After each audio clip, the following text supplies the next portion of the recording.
Hey everyone, it's Matt from Train Sim Society and welcome back to the channel, or welcome if you're new. So by the time this video is going live, we are probably just hours away from the early access release of TSW6. Now, some might even call it the paid beta period, and honestly, I don't think that's an unfair label given what we've seen. So we're launching with 3 brand new routes. We have a Leipzig to Dresden, the Morristown line for US players, and the one that I want to focus on here today, the Riviera line. So yesterday I sat down and watched the preview stream for this route, and I was paying close attention, a little more so than I did with the other two, even though I still had plenty of thoughts with those as well. So this isn't going to be as detailed of a deep dive as some of my other preview reviews, but we're right on the doorstep of early access and I'll be able to test everything firsthand within hours. But I wanted to share my first impressions, both the highlights and the parts that didn't really sit so well, and also of course give some constructive feedback if anyone at Dovetail happens to watch. So we already knew this route was coming with 5 scenarios plus 3 more tied to the class 220 Voyager. The names are Winterruptions, Limited Power, Day of the Dispatcher, From Beaches to Banks, Harvest Market, Running on Fumes, Grand Opening, and Wave Wall Rescue. Honestly, most of these look pretty strong. The majority of them seem to run at or above an hour, with just 2 of them being shorter, around the 20 to 25 minute time frame. Those are the Day of the Dispatcher and Harvest Market scenarios. Now, I was disappointed that they didn't actually play through any scenarios in the preview. They mentioned at the beginning that they had one planned, and I think maybe they were planning on taking a peek at the Dispatcher one, which I thought was interesting. So now, as the description states, you're stepping into the role of a station dispatcher. And my first thought was, before we had conductor mode as a full feature in TSW, we actually had scenarios that let you do these duties in some way. And people obviously love them. I remember raving about them. They were requested heavily, and eventually we got a full mode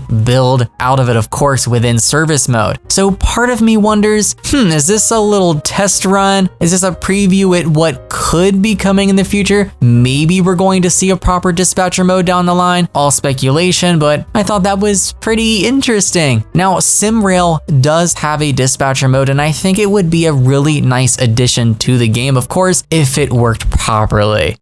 I definitely want to give a lot of credit here to Tyler for the timetable. I think the amount of variety that he has built in here is just very impressive. We do have freight included, and we also have heritage rail tours, which make a great addition. It really does show the effort that went into trying to represent a huge mix of services, so really wanted to bring that up here. Now, the preview started off with the GWR Class 150, and straight away the updated sounds impressed me. I really like them. The button clicks, like I mentioned before, the horn, the track joint sounds. Now, the brake rub felt a little bit too loud in the mix there, to the point where it was drowning out other audio details, but I can't say whether that is true to life or not. And you know, if it is, fair enough, leave it. But I saw a few other folks mentioning that, so definitely wanted to bring that up here. Now, the interiors looked good, and just generally speaking, I think the overall audio package was solid. Now, scenery wise, my expectations were honestly low going in. Rivet was confirmed to be involved in the development of this route, and I wasn't sure what that would mean for consistency, but I did come away pleasantly surprised here. Now, it wasn't flawless, but it also wasn't anywhere near bad like on some other routes. I would definitely place it above middle of the road, leaning closer to really good. Certain areas shined, the Dawlish seawall, especially the red cliffs and rock work, were just phenomenal. Great job there. And I love that the water isn't just flat, boring stillness. It has ripples and movement, nothing extreme, but definitely enough to make it feel more alive than it could have been. Definitely the kind of detail that'll look amazing in, you know, different types of weather and times of day. Very much looking forward to trying this out, you know, in the snow and also during sunrise and sunset. Station modeling looked pretty strong overall. The announcement announcements seem to work very well. What I like the most about announcements, and this is just a personal thing for me, is how they're actually going to help me with pronunciations. That is, of course, if they are correct in game with the text-to-speech model. I often have to cross-check names online, and even when I do that, I still get different answers from different websites and different videos, so it's hard for me to,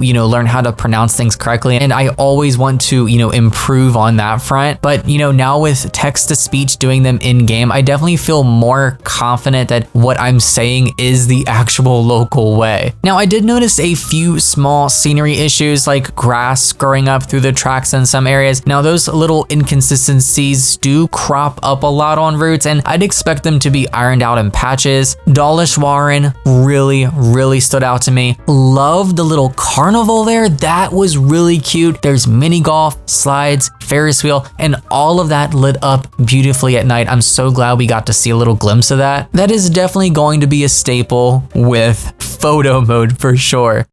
Now, unfortunately, the Class 150 also gave us our first glimpse of the big issue of this stream, and that is faults. Engine stalls kept happening, and at first I thought it was a neat touch of realism, but after several times, it definitely stopped feeling immersive and started feeling pretty broken. But the problem didn't stop there. Another train had similar issues later on, and there were points where it just genuinely became hard to watch. I'll talk more about that when we get to the Voyager, but the takeaway here is that the random faults clearly need some tuning. Now, passenger presence along the route felt pretty light too. There were some dioramas of people reading or chatting, but the seawall looked pretty empty. I feel like some more passengers walking or even just more in the way of dioramas would have gone a long way. Now, something I really want to take a moment to talk about, the memorial. Chris, who sadly passed away, was someone who put a lot of work and effort into making this route happen. Now, during the stream, Matt shared a very lovely message honoring him, and in-game there's even a tribute on a bench. I thought that was a really thoughtful gesture. It's a really nice way to remember him and show appreciation for everything that he contributed. So I found that moment very touching, and I definitely wanted to bring that up here. Now, one thing that always throws me off in the vanilla game, and it happens every time I watch these streams, is the absolutely aggressive LOD and shadow pop-in.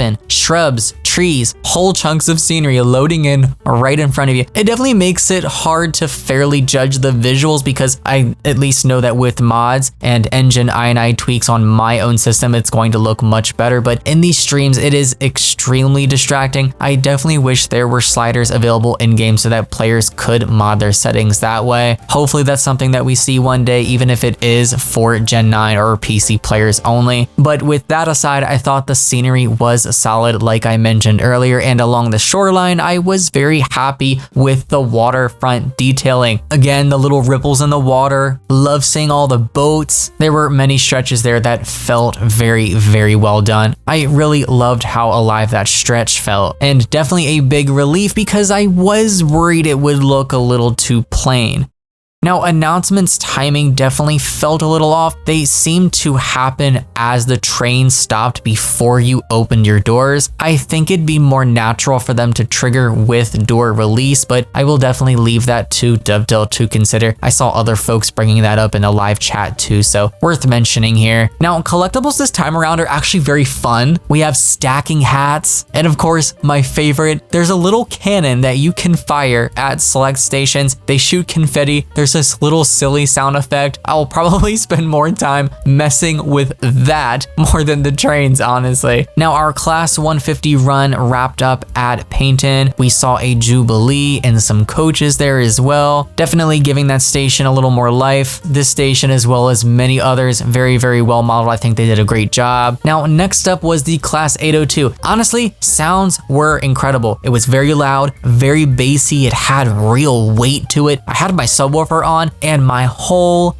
house was shaking. And you know what? I loved every moment of it. The horn was solid too. I'm pretty sure it's the same as the Azuma sets, but I'm assuming they're likely the same in real life. But really nothing but praise here. And I want to give a special shout out to Tyler again, who created the timetable for this route. He really impressed me with his work on Birmingham Cross City's updated timetable, and he's done yet another great job here, including the Heritage Realtors. I think that the representation of different stock and services is fantastic. Even though we didn't necessarily see all of it in the stream, we at least know it is there if you have the applicable layers. Then came the Class 220 Voyager, and this is where things unfortunately took a turn because this is what I was looking forward to most. Now, to be fair, they admitted up front that no dedicated sound recording trip was done for this specific train, so some audio is reused, but with accuracy aside, I thought the general sounds were pretty good, especially the engine startup and shutdown sequences, which had this like satisfying clunk and rattle to them. The functional onboard screens were also a plus, of course, letting you click and open different menus, but that's really where the positives end. What's unfortunate is displays actually didn't update correctly, and at one point showing the wrong next station for a section of the run. Now, yet once again here, random faults hammered the service. We had engine failures, and at Newton Abbot, a door fault was followed by a situation where the train just wouldn't move. Now, they did try a lot of things. They restarted the engines, they cycled the brakes, and even resetted the physics within the game menu itself, and unfortunately nothing worked, and you would think that doing that at least would fix the problem. So unfortunately, they had to completely abandon the service and do it again, and watching that less than 24 hours before early access release was honestly really painful. Definitely felt some secondhand embarrassment seeing them stuck like that.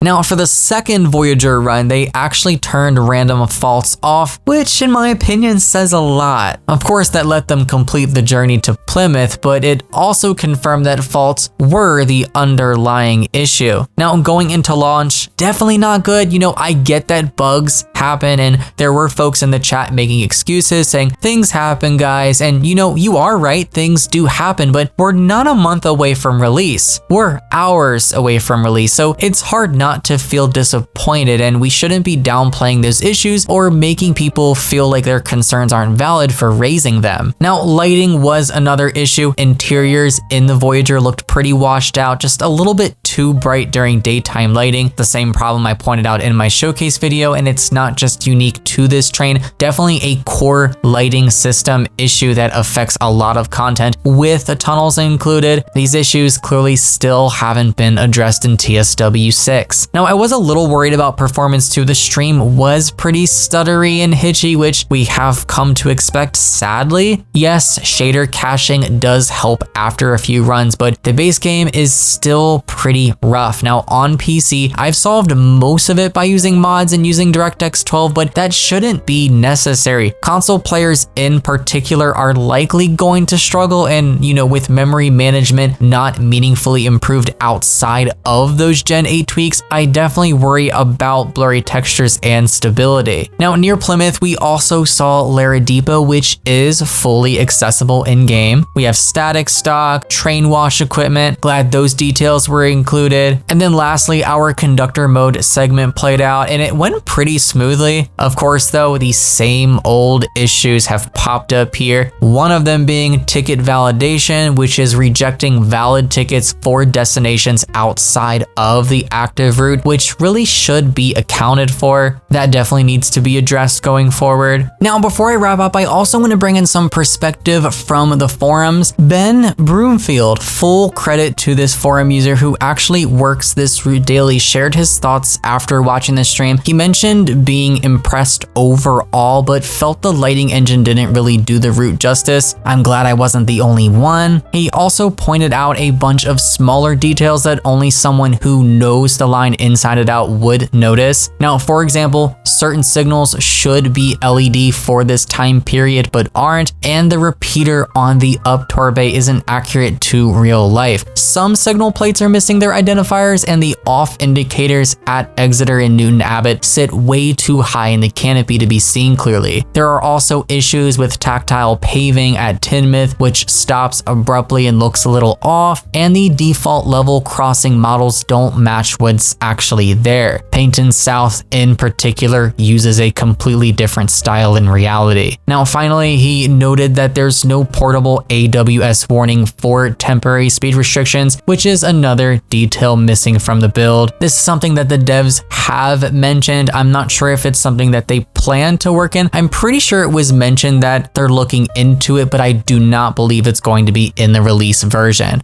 Definitely thought those were really interesting insights because obviously they highlight the kind of route specific accuracy that most players like me definitely wouldn't pick up on, but they definitely matter to people who work these lines every day. Now overall, I think just from this preview, the Riviera line has real strengths, scenery for sure, station modeling, the 150 and 802 both shining very, very bright. Fun little touches like the cannons and carnival area, Lara Depot, a timetable with lots of variety thanks to Tyler's work, but the stream also highlighted a lot of worrying issues with random faults, lighting, performance, and some functional bugs that definitely lower my excitement just a tad. I am still very, very excited to play this route myself and give it a proper review, which will be coming at some point, but definitely no rush there because I want to try to do all of it in one big video. But you know, these streams are meant to represent the product that players are buying, and in this case, the product the players are buying today. So seeing all of these problems definitely isn't great, and I hope Dovetail takes this feedback seriously and uses the early access window to hopefully polish what needs fixing. But I'm curious on what you guys think from what you have seen so far. Are you planning to jump into the Riviera line right away? Are you going to be holding off and waiting for a sale, or just waiting to see how it runs, or maybe watching reviews? Definitely curious on all of your thoughts below. As always, thanks for watching guys, take care and happy rail simming.